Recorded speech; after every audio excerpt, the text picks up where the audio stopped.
The Earnestly Speaking podcast is a show that is founded on free-flowing conversation and may at times venture into mature subjects. Listener discretion is advised. Yeah, Earnestly Speaking podcast.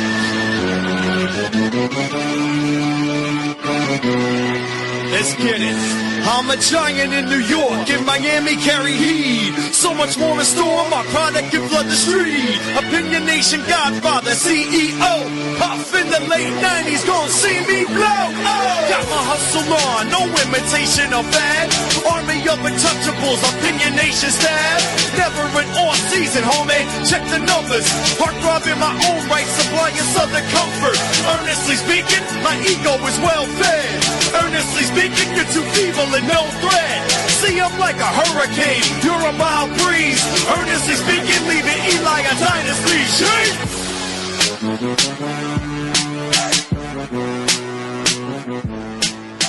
Earnestly Podcast, recording this Tuesday afternoon, December 23rd, 2025. It is Christmas Eve, and of course, joined here by our NBA analyst and author, Greg Hrinya. Greg, how you doing? Merry Christmas to you. How are you doing? I'm doing well. Merry Christmas. Happy holidays. Thanks for having me on. Yeah, man. You looking forward? You have any plans for this week or what? Just family. Yeah, just typical houses and stuff like. Yeah, typical. Nothing too exciting. Okay, yeah, same with us. I mean, we do this stuff at home. Traditionally, we do everything home first with the kids, and then we go. My wife's job, they always every year for Christmas Day they do a luncheon at a hibachi place. We've been going there for like 8 years now. Yeah, we go there with friends and whatever, and coworkers of hers, and then but then we're going to go see my sister after up in Stewart, Florida, about an hour away from here. So that's all. We pretty much have our plans landed for Christmas Day, which normally takes time to develop sometimes. You know, this is another good food holiday for me. So Christmas Eve, very busy, lots of food. Same thing. Well, I was going to ask you that though. So like we've spoken off record. Like you're pretty good. You're very good about your health and eating clean, and all this stuff. But do you let loose during the holidays? Yeah. I'm much less strict during the holidays, but it's only a couple times a year. So I mean, like day to day, you try and cook and you try and watch what you're eating. But like I'll have the cookies and the cake and that's all that, I wish stuff on the holidays. Man, I wish I had your discipline, brother. I wish I had your discipline. Seriously, man. I mean, I'm working on it. I really am. And my wife and I we were talking the other day. I was like, you know what? I might even wait till New Year's. After Christmas Day, we're getting back on the horn again. Because ever since our trip to New York in August, I went nuts in New York. I went nuts. I every freaking pizza stand I saw in Manhattan, I was eating a pizza or some bread. Well, I mean, it is one of the food capitals of the world. So, what do you want me to do? You know what I'm saying? I'm here to eat and have fun for 4 days. You know what I mean? And I've never really recovered from that. Although I will say though, the weight I gained for those 4 days in New York, I lost pretty quickly because I fast a lot too. I also fast anyway on a daily basis. So the 8 pounds I sort of gained on that trip, I lost within a week because I kind of recalibrated myself, but. At the same time, I'm still recovering from that trip still to this day. Yeah. So the intermittent fasting is key. Keep up with it. Yeah, man. So this topic I want to touch on today with you was kind of birthed from a discussion I had. And go figure, every time I talk to my family about this, on my dad's side of the family, my father, my brother, and then all our cousins were all diehard NBA fans. Like we have a chat, for example, on our phone that we have a group text for all the boys, all the males in the family, and I shit you not, 90% of the time we're talking about it is about NBA basketball. So my brother brought up the topic about like how like if this the SGA trade with the Clippers back in 2019 is the worst trade in NBA history, and I started thinking about that. I was like, I mean, you look at how it's still developing right now. How can you not at least consider that, given the fact that 6 years removed now, what has happened to both franchises in the last 6 years, and what is still to come? I mean, it's certainly arguable. Would you agree that with a bullet, this is the worst trade ever, given the dynamics of it? I mean, it's easy to say that it's the worst. I don't know if it's a lock for the first. You could point to the Luka trade. That looks bad, obviously. The Nets trade with the Celtics, that looks bad because that turns into Jaylen Brown, Jason Tatum. So I mean, you can go back but it's certainly in the running. I would say that it's easy to look at OKC now, and when we look back on this in 10 years, say, oh, They won 4 championships. They were in the Western Conference Finals for 8 straight years. And if it goes the way that it's trending, you're probably going to look back on it and say that it was the worst. And it's funny too, because Howard Beck wrote a piece recently that basically looked at a lot of these like star caliber trades, and they historically never work out for the team getting the star. So when we do all these like drafts for what team we want to see player X go to, let's say Giannis in the Heat, for example, historically trading Ware and Hero and Wiggins and 2 to 3 firsts and swaps, it never seems to work out for the team getting that star caliber player. So this case with the Thunder is exhibit A of you give up a lot to go for it, you shrink your timeline, and then when the other team slow builds and builds properly, you kind of have to live with the results. And I mean, things look pretty bleak for the Clippers right now. So it's easy to say in the present that that's it. I'm sure that when we did this 10 months ago, we were probably saying that the Luka trade was the worst trade. But I mean, this is pretty bad.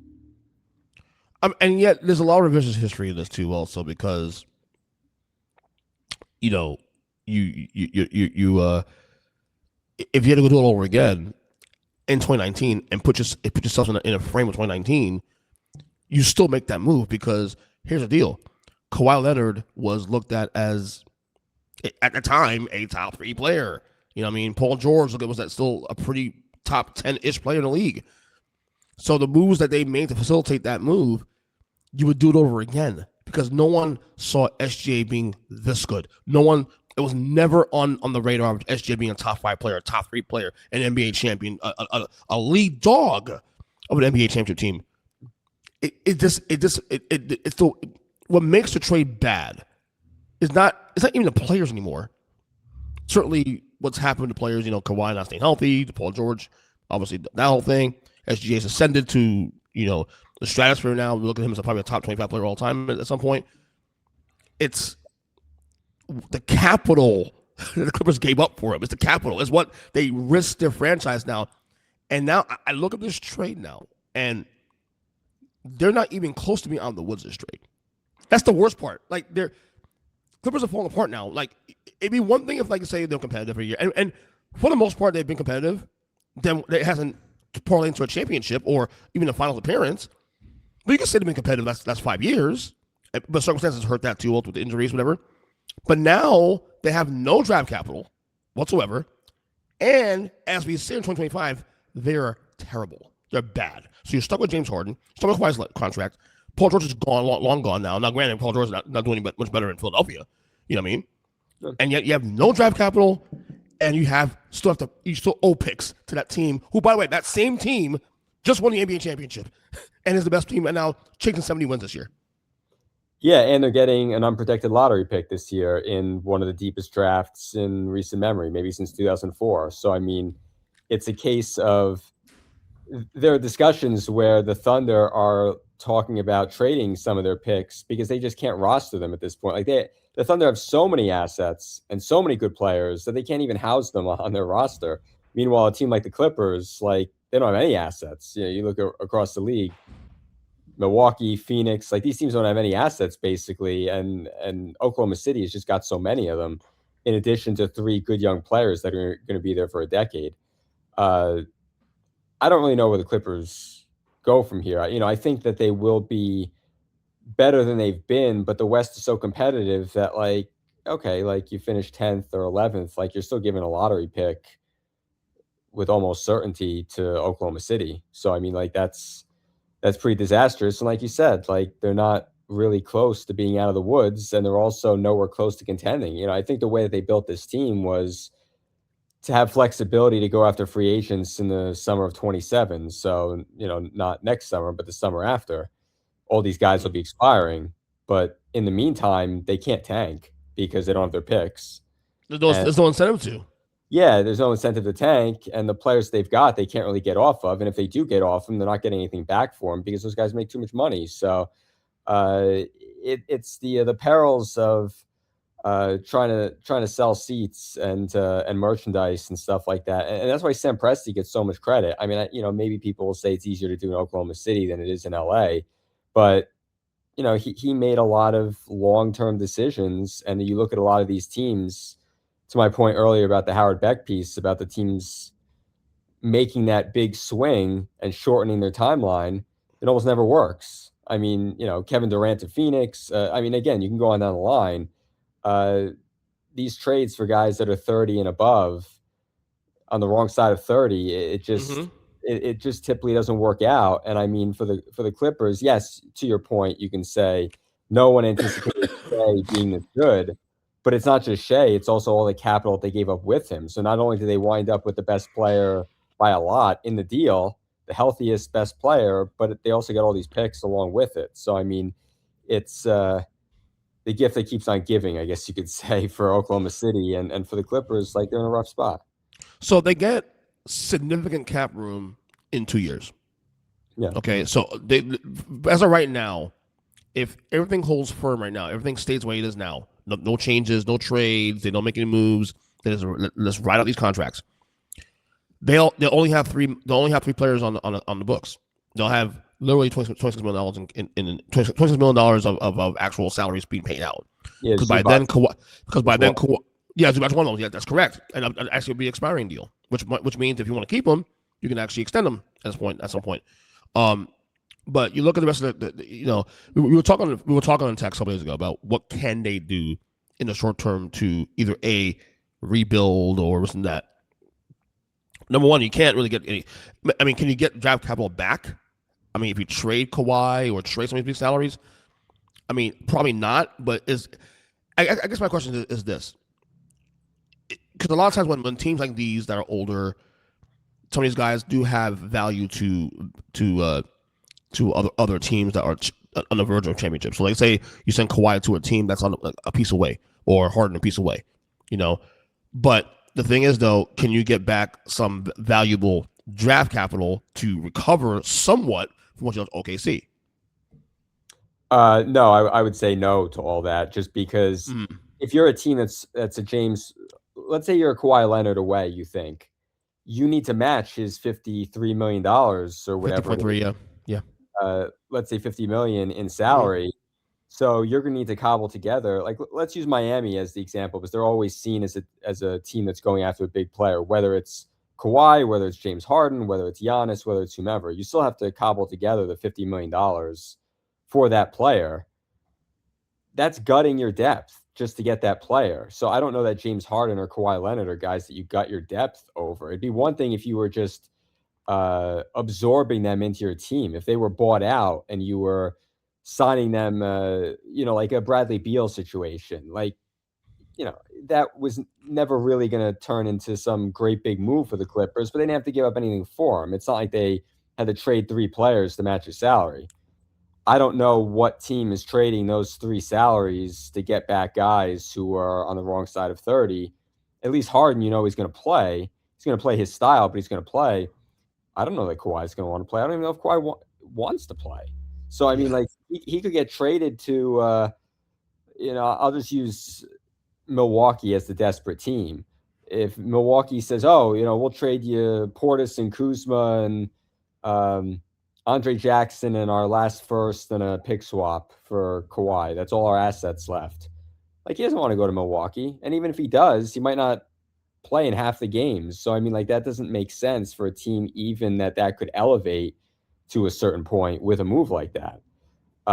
So I just don't see the team that just has $50 million in salary lying right. The only team really would be Houston, because they've got Fred VanVleet's $40 million salary. And since he's out for the year with a torn ACL, you could move him, but I'm pretty sure he's got a no trade clause because of the deal that he signed. Which, by the way, I saw, not to cut you off, I saw not a report, but I don't know if you watch Max Kellerman's new podcast with Rich Paul. I haven't seen it yet, no. So I guess they were in a dispute about a debate about VanVleet, and Rich Paul called VanVleet on air while they were recording, and he supposedly is in rehab, and he's trying to come back this year, before the year's over. So just saying, he could be in play this year for the Rockets playoff run when it's all said and done. Just a little side note, that's all. True. Granted, he's not going to have a training camp. Like, are you going to take a guy coming back in April if he's been back for 2 weeks and he's playing 10, 15 minutes a game? Are you throwing him out there in crunch time against the Thunder in the second round? That's a good point. The odds are he won't come back this year. The odds are. Yeah, but even if they said that's great, that's very nice that he's working really hard in his rehab, but we want to trade him, I think he's got some refusal there because of the deal that he signed. Don't quote me on that, but I think that he can veto a trade. So there's a $40 million salary. How does Fred VanVleet get a fucking no trade clause? I think it's like built into the contract that he signed. I don't think it was like a LeBron situation where or Bradley Beal where he negotiated for it. That's how I'm saying. That makes no sense to me at all. Yeah, it's like some of these guys, because of their deals, like AJ Green with Milwaukee, like because of the extension that he signed, he can't even be traded this year. So I mean, they couldn't even throw him into a trade if they wanted to. Not saying they'd want to, but like there's a number of contracts around the league where there's wording around it that you can move it, you can't move it. Cam Thomas with the Nets, another one, because he's playing on the qualifying offer. He has like a no trade clause, even though it's not actually a no trade clause. He can just veto where he goes if he doesn't want to make that move. So it's, for all intents and purposes, a no trade clause. But it's not like a negotiated thing. But that would be the only thing in theory that would make sense, where you have a $40 million salary that you're trying to get rid of. Because if you're trading 3 guys and you're gutting your depth, what are you left with after you take back a Harden, you take back a Kawhi? I don't know that they're good enough at this stage in their careers to justify losing 3 other guys. Yeah. If we're questioning Giannis, giving him too much assets, and he's on a better end of 30, then why would you even consider doing that for guys like Harden and Leonard? Harden's contract a little easier. He's $10 million less than Kawhi. Now, Harden does have a player opt at the end of the year, which I'm sure he probably will opt in, most likely. Right. But he does have some value to a contender if they get desperate. But if you're the Clippers, right, you just if you're Steve Ballmer, Greg, pretend Steve Ballmer, and you do all the dancing on the sidelines he does all the time. Which I love the guy, for the record. If you're Steve Ballmer, though, you just ride this out. I mean, I don't think you have a choice. I think you have to ride it out, which is why I don't think their pick necessarily is going to be the 3rd or the 4th pick in the draft. But I also don't see them. I think their ceiling is probably like a 9 or a 10 seed, which, given the talent. You mean now, if they make a turnaround? Yeah.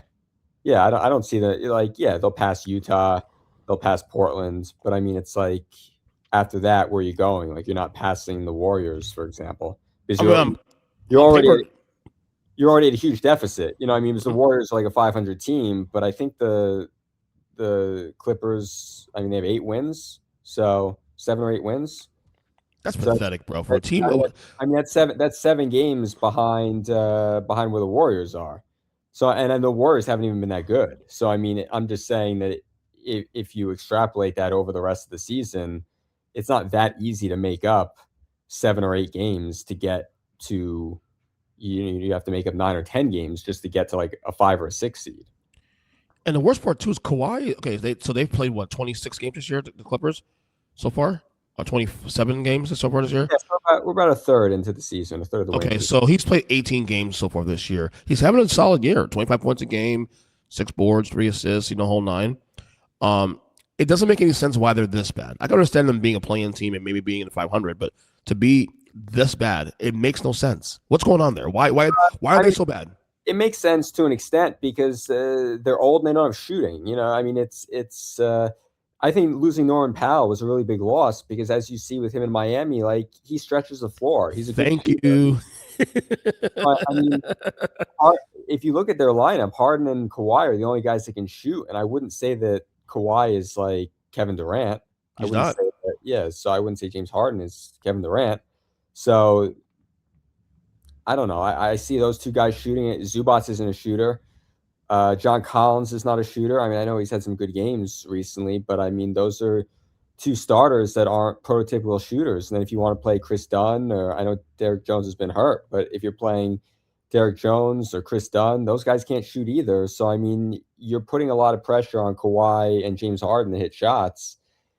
And in the Western Conference, like maybe it's not, I don't know, I would say top heavy, but there's good depth to where like even the 7 or the 8 seed, if you're looking at the Warriors on a given night, like they can shoot. So I mean, not as well maybe as some of the top teams, but I just don't know that outside of those two guys, if they have enough floor spacing and if the rest of the roster is old. I mean, like Brook Lopez is probably their third best shooter, and I wouldn't say he's a great shooter, and he can't really move out there, and that's why he's coming off the bench. I guess now that Zubats is, I want to say he sprained his ankle the other day. I guess Lopez will be starting, so Right. maybe that floor spacing helps a little bit, but I think losing Norman Powell was a big loss for them because Oh yeah. he played at an all-star level last year, just like he's playing at an all-star level this year. I mean, he probably won't make the team, but I mean, he can give you 25 points on any given night, and he shoots from three, like, respectably well. So I think that swap, while it was meant to, they didn't want to give Norman Powell a new contract. So it was meant to be financially savvy to where, again, the summer of 27, all these guys expire. They didn't want to give him a new contract, and John Collins will be expiring before that point in time. But what their roster needed was more outside shooting, and they sacrificed that when they made that swap. I will say this much though, and I'm not even saying this because you said that their ceiling is the 9th seed probably in the West. It's a play-in team. They will be if they can somehow cobble together a string of wins between now and April. They beat the Lakers on Saturday or whatever Sunday was. I don't know if they played, but they recently beat the Lakers. If they can somehow find a way to get out of this hole and climb to that play-in, they'll be a very dangerous play-in team. Yeah, I mean, those players.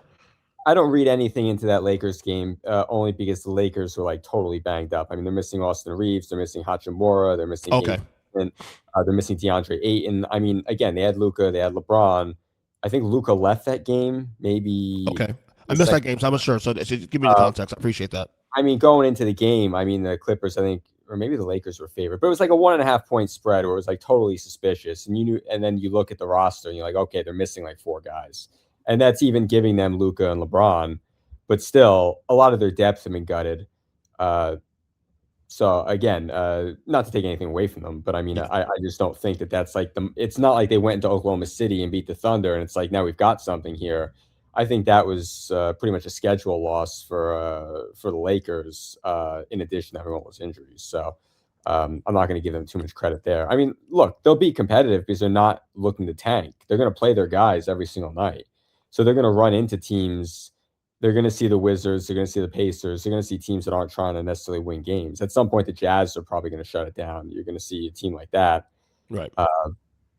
But again, if their ceiling is making the playoffs and playing Oklahoma City in the first round, like, because if they finish as a 9 seed, the best they could do after getting through the play-in would be playing Oklahoma City. So yeah. I don't know how dangerous they really could be in the play. Well, I'm saying in a play-in situation to be dangerous. Yeah, they could be dangerous in the play-in, and if they wound up facing any other team, they could maybe make it difficult. But it seems like their ceiling is capped at either a lottery team or playing OKC in the first round based on how they've started the season. So right. I feel like all the roads are bad, which is why if they had their druthers, they would probably break it down and trade Harden and Kawhi. But again, there just won't be a market for them because their money and their age. And it's the same thing with like Zach LaVine. You hear his name being bandied about. It's like, did you hear that one about him possibly going to Milwaukee? Yeah, I mean, that doesn't make sense to me. I mean, I know Milwaukee's desperate, but like you're going to trade, again, Portis and Kuzma, and maybe you don't have to trade a pick because Sacramento just wants to get off his contract. So maybe there's no draft capital being exchanged. But still, that's your last chip to play. I mean, like, if I want to hold out to make a trade, I'd rather have Andrew Wiggins. And again, not that Andrew Wiggins is available, but if I'm Milwaukee, I'd rather have Wiggins than Zach LaVine. Because at least Wiggins can play a little defense. I mean, I think that's Milwaukee's biggest problem. And Zach LaVine's one of the worst defenders in the league. So I mean, that's horrible. His age, his salary, he's a good shooter, and that makes sense around Giannis. But if he can't defend, if he can't do anything else to help the team, I don't know why they would go down that path. Yeah. would make the Knicks win the NBA Cup. I tell you what, I'll say this much: the NBA Cup in general, coming into that final game, it felt very important. Like it felt like a playoff game. Not just the game itself, but the lead into the game. Like it felt like it was an important game. Like people were actually there was a bit of buzz, not on the internet, but just like even around me and people who don't watch the NBA normally.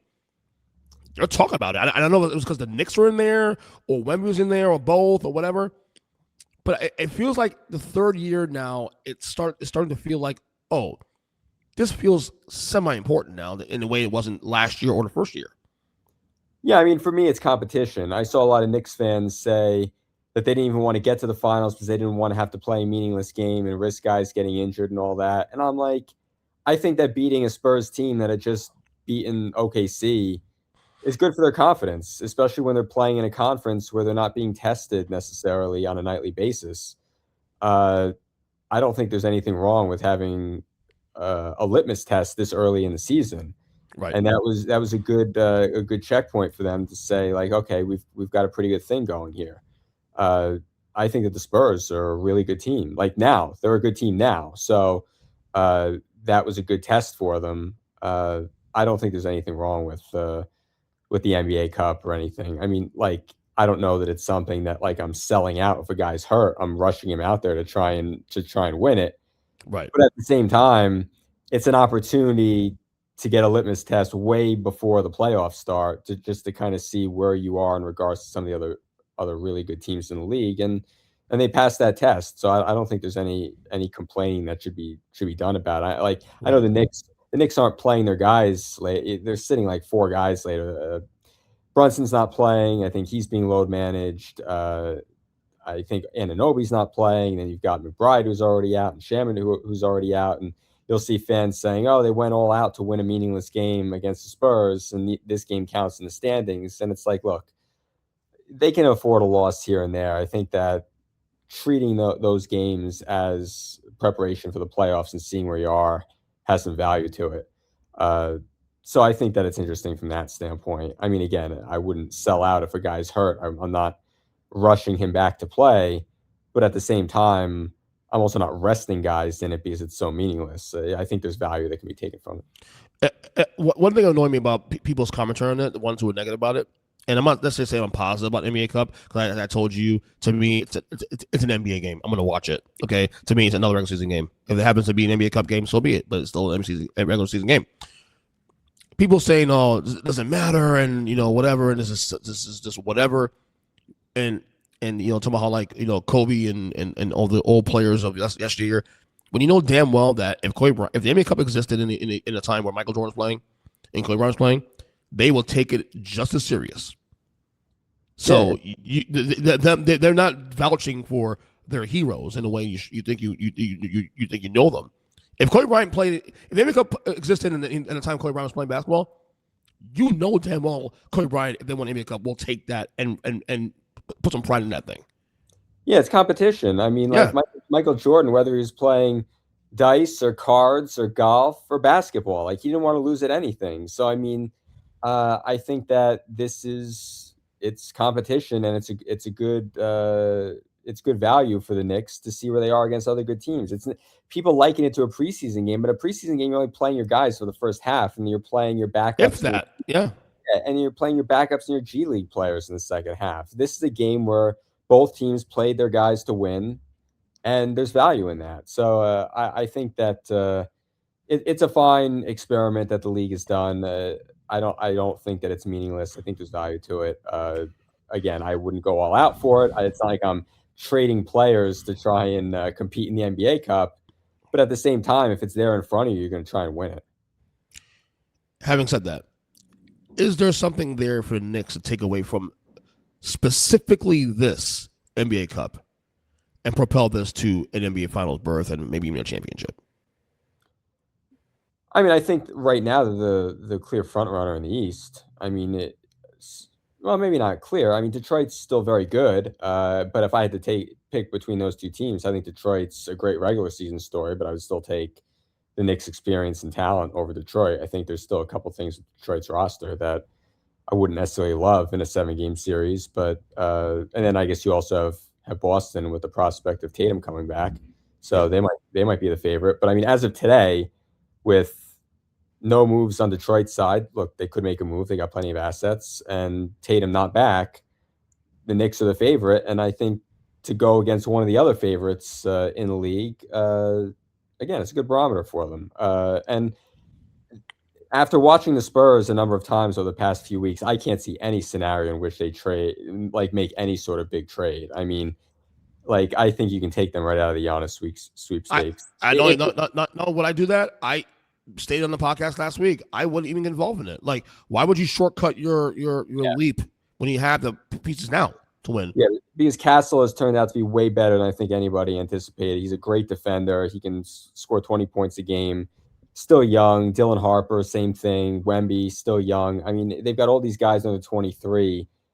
As I keep mentioning, with the historical precedent of going after these big name guys and trading a lot of assets for them, when you shorten your window, it typically does not tend to work out. So I don't think that would be the prudent move, especially when you're competing with an OKC who also has a long runway to be competitive. I don't think you want to shrink your runway. I think you want to extend it as far as possible. So, although you can say that the Spurs will be the one team now set to shorten that runway if that rivalry becomes a thing, really, in the future. Sure, but Milwaukee's not making that trade if they're not getting Castle or Harper, and I can't see any scenario where San Antonio would make that move just because I think they're too smart to go. I agree. Because again, Giannis is 31. And his game's not going to age gracefully because he plays a physical game. He's not going to be out there spotting up, shooting threes. You can't stick him in the corner and say, go shoot 40% from three. He's not that kind of player. So I wouldn't want to give up a 22-year-old who's got all-star potential, a perennial all-star potential. I agree with you, 100%. Try and win a title in the next 2 or 3 years. I think that San Antonio is good right now. Maybe they're not a title contender this second, but like they're certainly on that pathway in the next couple of years. They're a really good team, and I think I wouldn't want to play them in the playoffs. And I think that that's a good win for the Knicks on a neutral floor to go up against that team that had a lot of momentum and be able to beat them. I totally agree with you, 100%. All right, I'll look at the standings. I'll let you pick. What's conference first? Let's do the Eastern Conference. I watch way more Eastern Conference. All right. Eastern Conference. Current standings. We'll break it down in the top 6, then the play-in 4, and then the bottom feeders. So right now, as of today, we have number 1, the Pistons at 23-6 at number 1. Number 2, the Knicks at 20-8. 3, surprisingly, the Celtics at 18-11. Number 4, also surprising, the Sixers at 16-11. Number 5, the Raptors at 17-13. And number 6 in the East right now, the Orlando Magic, 16-13. A little disappointing, in my opinion. What stands out for you here in this top 6 so far? Well, 2 things stand out. I mean, one, I guess, is an extension into the play-in, but the fact that Cleveland isn't in the top 6 right now, I think that stands out. Granted, they have a lot of injuries. Mobley's been injured. Garland's been injured. Strus hasn't played yet this year. Merrill's been injured. I mean, so that's a lot of guys that Allen has missed some games. I mean, pretty much their entire team, except for Donovan Mitchell's, has been hurt in some shape or form throughout the first 30 games. So, I mean, understandable to an extent. They're only a couple of games out of behind Philadelphia. So, I with 2/3 of a season left, I don't know that you're panicking completely. I will say my over bet on them going 60+ wins is very much in jeopardy. That's dead. Well, I remember in our NBA preview, I had them as an under. You did, and that because you're smarter than me, buddy. Well, I mean, some of it was that Vegas dropped the line. So the fact that they won 60+ games last year and the line was as low as it was, it's like they want people to bet the over. That's part of it. And also, I think that they've had so much playoff disappointment in the past 2 years that Donovan Mitchell himself said that it doesn't matter what they do in the regular season, they're only going to be judged by the playoffs. Now, obviously, you have to play well enough in the regular season to put yourself in position in the playoffs to do well. You don't want to be a 7 or an 8 seed. Right. But at the same time, like, I just don't think that they could run off 25 straight wins and everyone's going to say that's nice, but what are you going to do in April and May? Bingo. So I felt like with injuries, with Garland and Strus hurt going into the year, with the fact that the playoffs were going to be the only thing that dictated success for them, I just didn't know that they were going to place the emphasis on the regular season that they did last year. Outside of Cleveland, I would say the Celtics stand out because they were probably a team that most people looked at and said, hey, they could take this as a gap year. They could tank. They could wind up in the top 5, 6, 7 picks of the NBA draft, and the next year bring back one of these top young players in addition to Tatum, in addition to Brown, and really be dangerous. But they're in a spot right now where you could make the argument if Tatum comes back in March, let's say, even if he's only giving you 25 minutes a game, even if he's just coming off the bench and giving you 20 minutes, like that's still in the Eastern Conference. Like if I'm the Knicks, I wouldn't want to see that in the playoffs. No. Joe Mazzulla, low key coach of the year candidate. Yeah, totally. So I mean, like they're sort of like lurking in the top couple seeds, and it's like the fact that they're playing without an MVP candidate, and they very well might get that MVP candidate back. That makes them pretty dangerous. I still wouldn't bring, dude. Honestly, I still wouldn't bring him back. Honestly, me too. I would sit him for the year, but if the decision is left up to him, and he says, "I want to play," are you going to tell him you can't play again for another 6 months if, in theory, he's ready to play in March? Those are things that they're going to have to grapple with. Again, I agree with you. I wouldn't bring him back at all. But then the question becomes, should he not be playing for 16 months? Is that too long? But then that's what KD missed. And KD has showed no ill effects of his Achilles injury in the years since it happened. So, I mean, in that specific case, sitting the 16, 18 months was the prudent decision to make. But again, how do you tell a guy who maybe is cleared to play in February that he can't play March, he can't play April, and he's got to sit around and watch the playoffs? So something back. Right, and only that, in a year where the Eastern Conference now, the runway right now is very, now granted, a lot of it's because of the fact that Boston is not taken seriously as a contender, but now you bring him back, you're not, all you're worried about is Detroit now, obviously in the mix, New York, obviously the favorite. And then we can still say Cleveland because once you get guys back, they should be able to get things back in order. But you gotta play a long game here. You gotta be wise. You gotta be wise. No, I agree with you. If I were in charge of the team, if I were Brad Stevens, I would say I don't care what he looks like in March or April. He's not playing this year. Yeah.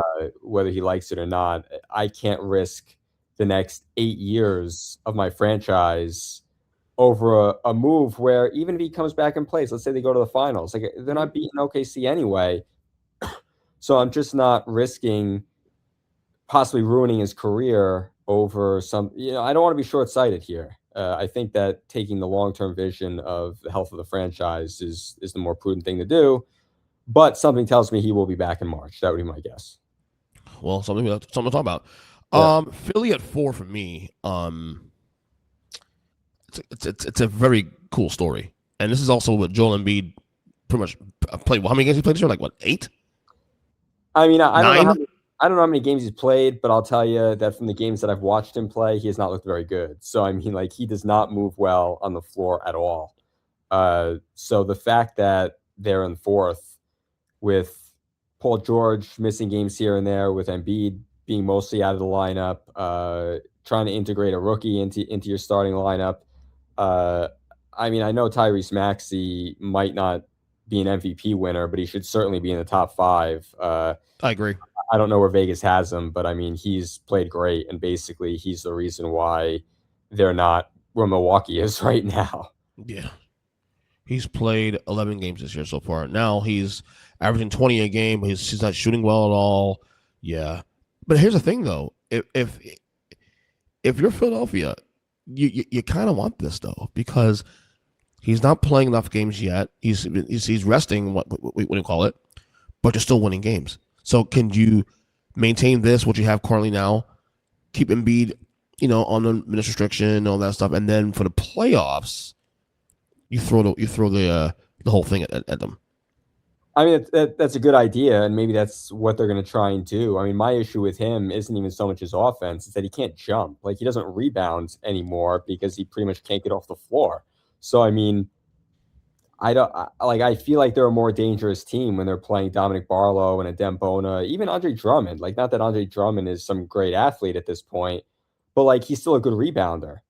And if Embiid's going to be out there and he's just taking up space and he's not rebounding, he can't move. that doesn't bode well long term. And again, maybe as the season goes on, they keep him fresh, they load manage him. Maybe the knee loosens up. I have no idea, but I just haven't liked what I've seen from him. And again, it's not even numbers or anything like that. It's just he does not look like someone who's going to get his fitness back. And it's not stamina. It's just that I feel like his knees are shot.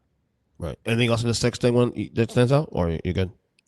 No, I think Cleveland and Philly was pretty much it. I mean, Toronto started the year hot. They've lost 8 out of 11. Orlando's all banged up. I mean, they've got Franz Wagner. I know he was out. Ebb and flow of the regular season. Yeah, I think he was supposed to miss like a month. It's probably been a couple weeks. So I mean, they're probably looking at another 2 or 3 weeks without him. Jalen Suggs is hurt again. You know, what else is new? So I mean, Orlando, they're probably locked into like that 4 or 5, or not 4, 5, 6, 7 sort of range. Yeah. And what about? We'll see if Miami makes a move. I mean, or Atlanta. I mean, either one of them could make a move and potentially vault themselves into that Philadelphia range. What happened to Chicago? They started the year great, and then they just fell apart. Yeah, I mean, we talked about it. We didn't think that was smoke and mirrors. That was going to last. I mean, their offense is great. I mean, Billy Donovan's a great coach. I look at their roster and I don't really see. You know, maybe Booz Ellis is a guy who can be a contributor on like a championship caliber team. But I mean, I just see a lot of guys that are like a lot of role players, and they've taken a lot of role players. And the fact that they've won 13 games so far is pretty good and a testament to his coaching, in my opinion. I didn't buy into the 6-0 start. I thought that was smoke and mirrors. I think 13 and 15 even might be a little better than what I would have anticipated when the year started. I mean, that's a roster. If you're a contender, you can poach at too, right? You're looking at Vucevic and guys of that nature, or cheap. Yeah, I mean, I don't know if they're going to really get much for Vucevic just because he's an expiring and he's old. So, I mean, you know, that's probably the kind of thing where teams want to see him bought out more so than they want to see, they want to see giving up assets or salary for him. And the Bulls, I don't see, like, they just always strike me as a team that's content to be in the play-in. I mean, they're not making a move, I think, to go for it, and they're also not tanking. So, I mean, like, that's kind of what they are, like a couple games below 500 type of team. Anyone in the bottom 5 that stands out to you? Does Milwaukee make a move last minute? Does Milwaukee make a run before the playoffs? I think there are moves they can make. I mean, I saw a move out there recently that seemed to make a lot of sense for both teams. It was Kyle Kuzma for Jeremy Grant. Mm-hmm. And you say, why does Portland do that? Because they want to get off Jeremy Grant's money. You know, Milwaukee would have to take on salary to do that because Kuzma makes less. So, I mean, in that sense, depending on how Portland sees itself finishing the season, Drew Holiday's been hurt, Scoot Henderson's been hurt. If they decide that they want to play for the lottery, that shortens their tax bill going forward. So, I mean, that's an easy swap that Milwaukee can make. And then even outside that, could they then turn around and use Bobby Portis and a pick and turn that into like a $20 million player? I don't know the answer to that, but I mean, I think that they're going to try to add to their roster. They're not going to look to break it down. And again, they don't have their own pick. So, I mean, they will have a pick in this upcoming draft, but it's the lesser of the pick between them and New Orleans. So they're not completely without a pick. They could still wind up with like the 10th or 11th pick in the draft. But if they were to win the lottery, that pick it wouldn't go to New Orleans. It would actually go to Atlanta. So. Depending how the Giannis story ends up by February, I still think Milwaukee ends up as a play-in team. Yeah, again, they're only 2 games behind Chicago, and Giannis really hasn't played that much this year. And I don't really see them trading him because I don't think the market for him, especially in season, is going to be that robust because, again, just same thing with Kawhi and Harden. You have to cobble together $54 million worth of salary and picks. You're totally gutting your whole operation. Like, if you're I like using Miami as the example because let's say you trade Hero and Jaquez and Ware, and let's say you even keep Wiggins.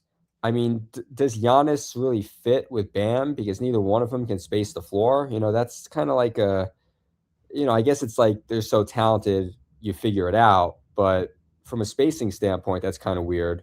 Yeah. And then, have Wiggins. I mean, obviously Powell's been great and he's perfect to play with both those guys. But do you have to send Wiggins out in a deal? Again, I don't know. So I mean, like, does gutting 3 or 4 guys and taking back Kuzma and Giannis, does that make your team better? And you're trading all your picks. I don't know. Like, again, I don't know if that makes them a title team. You know, maybe it gets them there, but then do you get blown out by OKC? I don't know. Like, I don't know that those moves make that much sense. And if you're Milwaukee, you can't justify to your fan base or to Giannis or to anybody, we can't take back less than what Orlando got for Desmond Bain, or what Memphis got for Desmond Bain when they sent him to Orlando, or what the Knicks gave up to get Mikal Bridges. Like, you can't take a guy who's the second or third best player in the world and just hand him over. You're better off just letting him play out the next 2 years and then hoping that you have a good year next year and you entice him to stay. It doesn't make sense to take 20 cents on the dollar when you saw the Knicks pay $1.50 for $1. You know, I mean, it just they can't justify giving him away just for salary purposes in a salary dump. Yeah. I will say, of the bottom 5 teams, Charlotte's fun to watch. Yeah. I mean, Fun to watch. Concanippo and Cooper Flag, I mean, it's probably a coin flip now for Rookie of the Year. Yeah. By the time the year's over. Flag sold in now. He's sold in. Yeah. He had a bad 1 or 2 weeks. It's like people overreact to a week or two. I totally agree with you. Like Cam Johnson with Denver. Everyone freaked out about, oh my God, he looks terrible. Right now, today, he's shooting 42% from 3. So I mean, it's like you can't judge a whole season based on a week or two. Flag started out slow. He's leveled off. He's right there. Knipple's had a phenomenal season so far. I mean, again, both those guys are going to be 1A, 1B when it comes to voting for that award. Right. All right, let's now go to the Western Conference here. All right. This is a lot more, I guess, more fun, you want to call it. So let's break down the top 6 first and foremost. So right now, number 1 in the West, you got OKC at 26-3. You have the San Antonio Spurs at right now number 2. Wow, at 21-7. Also number 21-7. Number 3, the Denver Nuggets. Number 4, 19-8. The Lakers at 5 in the West. You got the Timberwolves quietly 19-10. And number 6, 17-9. The Rockets. I gotta tell you right now, what stands for me in this top 5 for me. Again, the Spurs, and people. Again, I'm not sure people have forgotten this, but a lot of this is without Wemby. Without Wemby, that's what's impressive. And now he's back. He's back for now. I mean, again, he's been very injury prone. Greg, don't jinx it, buddy. Jinx it. I'm just saying that, like, I'm not going to make any assumptions on his ability. No, of course, I'm with you, 100%. The rest of the year, like, if I look at 2 and 3, like, I got a pretty good chance that Jokic is going to play. I mean, like, I don't see Jokic getting hurt because he doesn't play like a physical, athletic game. I don't know when Wembanyama is going to be available. You know, it's, and again, I know that with calf injuries, they really take those seriously. That's why a guy has a mild calf strain, they sit him for a month because they don't want it to turn into a year and losing him to an Achilles. I get that. But look, San Antonio's great. I don't want to say without him, but like, they've done a really good job with Fox and Castle and Harper, and Harrison Barnes has played well. Keldon Johnson's been fine. Cornette was a good pickup. So, I mean, like, they've got a lot of good players on their team. Some young, some a little older. Obviously, Wembanyama is the X factor for the entire league, not just for them. I mean, if he's healthy, like, I wouldn't want to play them if I were the Thunder. You know, I mean, it's like they are right up there in the top 3, 4, 5 teams. Mm-hmm. If he's healthy and playing and all that. You know, for me, what stands out, I guess, is that Houston fell off a little bit. Well, they lost 3 or 4 games, but that also they also played 3 and 4 nights. Yeah, so, I mean, again, we talked about it a little bit earlier that, like, I wonder with some of these teams, like with their shooting, like, I just don't know that, like, the Houston's philosophy is basically, we don't care if we missed a shot, we're going to get the rebound, and that's going to be part of our offense. It's going to be like, we're going to get 50% of the available offensive rebounds, and that's how we're going to bludgeon you to death, by just getting more opportunities. But I think when you play a good team in the playoffs, do you have enough shooting outside KD? Like, is Reed Shepherd someone that you can really rely on both ends of the floor? Maybe he's a good shooter, although I think he's been a little streaky so far this year. But can you play him extended minutes, or do they need to go out and get another point guard? And you mentioned it before, like the hope maybe is that Fred VanVleet comes back. But again, if you're playing the Thunder and you have Caruso and Shea Gilgeous-Alexander and AJ Mitchell and Lou Dort and all those guys running after you, is that a good landing spot for a guy coming off an ACL injury? I don't think so. So I mean, I don't know. The Rockets, I guess I would have expected them to be a little higher, given that they seem to be making like more win now moves, not so much like moves to the future. So that's a little surprising. But we still think the Rockets are the top 1 of 3 best teams in the Western Conference, or 4 teams. In the Western Conference. I would say top 4. I would still say if they're fully healthy, not counting VanVleet, but I mean, if Jabari Smith and Kevin Durant and Şengün and Amen Thompson are playing, like, yeah, you're probably looking at them as a top 4 team in the West. Timberwolves in 1910, very, very quiet. Yeah, I mean, Ant has missed a fair amount of games. I mean, he was injured for a while, so kudos to them. They stayed afloat while he was injured, and they beat OKC the other night. So I mean, like they've got to be assessing their team as they go into the new year. Like, they like where they're sitting right now. Yeah. Playing tournament right now currently, the 7 through 10, you got the Suns at 15-13, number 7, number 8, the Warriors at 15 and 500. Number 9, the Grizzlies at 13-16, number 10, the Trailblazers at 12-17.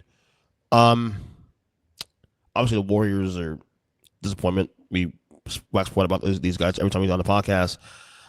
I don't see anything really surprising in the play-in right now. I guess Portland's overperforming a little bit here, by virtue of the record, and what they were last year. I guess I don't know. Nothing really in the play-in that really surprised me right now. I mean, I'd imagine by year's end, Dallas will move into that play-in, and you could take out most likely Portland, but maybe Memphis. I think Portland anticipated being a little more competitive. But I mean, Drew Holiday's missed most of the year. Scoot Henderson's missed all of the year. They've been starting CD Sissoko at point guard, for a while. And I think the Wizards released him. I mean, again, like going into the year, you looked at it and you're like, oh, wow, they got Shaedon Sharpe and they've got Drew Holiday and you got Scoot Henderson. Like, where are they going to get minutes for all these guys? And now they can't get minutes for any of them because they're hurt. Sharpe is playing now, obviously, but in terms of ball handling, they don't really have much of that. Should we be surprised at the Suns? Yes. Yeah. I mean, if you're asking for what stands out to you in that playing group, it's definitely the Suns being at 15 and 13. I only say that because when we did overrunners with my boys Zach and Chris on the show, I think it was a 30 or 31, and I went over because Devin Booker healthy. We figured that there's some good basketball players on that roster. Can it cobble 32 wins? That wouldn't surprise me. And they're on pace for that right now, currently. Yeah, I mean, look, they had the 10th pick in the draft last year, and that was with Durant and with Beal on the roster. And you get rid of those two guys, and now they're the 7th seed. So, I mean, I give Jordan Knott a lot of credit by basically saying, look, we're going to be a team that has to outwork the other team. And on most nights, they're the harder playing team than the other team they play. Now, most nights are also not the more talented team, so they pretty much have to play hard. But Dylan Brooks has played really well. Devin Booker's played well. I mean, obviously, all their guys have done well. I give credit to Jordan Knott, too, for playing Colin Gillespie. I mean, there's a guy who, like, Mike Budenholzer would never, that kind of thing. So I think that he's given some opportunities to some guys who would not have played under previous regimes, and that's been beneficial for them. Yeah. Bottom 5. You have the Mavs at number 19, number 11, number 12, the Jazz at 10-18. At 13, the Pelicans at 8-22. 14, of course, the Clippers, a disaster, 7-21. At 15, the Sacramento Kings at 7-22. So the Mavs, I expect to be in the play-in when it's all said and done. And I still think the Mavs are going to be dangerous if they can get in the play-in. They're like I described, Milwaukee and a couple other teams in the Eastern Conference that get in the play-in. Oh, the Clippers rather. They'd be dangerous. I'm not ready to put the Clippers to passer just yet because I still think either Portland, Memphis are going to fall out of this thing. So I still think the Clippers will find a way, come hell or high water, to get to number 10, if anything. Only 5 back, and it's a lot of basketball we played. So, for you, what stands out here in the bottom 5? All that's good. Let me piggyback onto the Clippers. I mean, we mentioned it before. They have no incentive to tank. So, I mean, would it surprise me if they caught Portland? Not at all. Mm-hmm. I do agree with you on Dallas, too. I would not imagine that they're going to trade Anthony Davis. I know you're hearing his name a lot. I feel like having that presence with Cooper Flag, I think there's benefit to that. Like, Dallas already has the good young player. I think that you don't want to have a good young player with nothing around him and be in a situation like the Wizards where you're kind of like rudderless as you're trying to get this guy acclimated to stardom, as it were. So the only way I would see them trading him is if they're getting some ridiculous haul back that they're then using to flip for some and to boot, I mean, we've heard nothing about this right now. The Kyrie Irving at all. If they're competitive by the time we get to February, now we don't know. Having said that, we don't know where Kyrie is currently in recovery. We haven't heard anything publicly. True, but I mean, if he were to come back and you have, let's say he comes back in March, let's put him on the Tatum timeline. Right. If you have Kyrie and you have AD and you have Cooper Flag, and then you also have your PJ Washingtons, your Najee Marshalls, your Klay Thompsons of the world. Like, that's not a bad team. If they were to finish as the 8th seed and let's say they won the play-in and they finished 7th, like, if I were San Antonio or Denver, I wouldn't want to play them in the first round. I mean, those teams would still be favored, but very frisky. Yeah, it's a frisky team. And the only other thing in that play-in that I will note is that I'd imagine the Jazz are going to drop down. I'm linking this to OKC because OKC has they have the Jazz pick if it's after pick 8. So the Jazz pick is top 8 protected. The Jazz are incentivized to tank this year. They're not incentivized to make the playoffs. Great start to the season for them. But I think it would behoove them to not give that pick to OKC. I mean, again, OKC could wind up with multiple lottery picks this year. So, they could wind up with a Clippers pick at 5 and then a Jazz pick at 12 in a deep draft. So the rich get richer. Yeah, but that's what I look at there. I imagine the Jazz are going to drop back, and you're going to see teams like the Clippers and the Pelicans probably pass them. Insane. And this is the update right now through December 22nd. Greg, we try to go 30 to 45 minutes. Impossible when we get into these discussions. So, go ahead. You want to plug anything? Anything you want to plug? You want to say before you go? I've got no products to plug. I thank you for having me on, and as always, I look forward to the next time. Your book also you wrote 10 years ago. Yeah, it still exists. So. It still exists. Which, by the way, I do plug it on the show all the time. I put it on the notes every episode you're on here. So I appreciate that. So, Greg, Merry Christmas to you, brother. Yep, likewise. I look forward to doing it again soon. Definitely.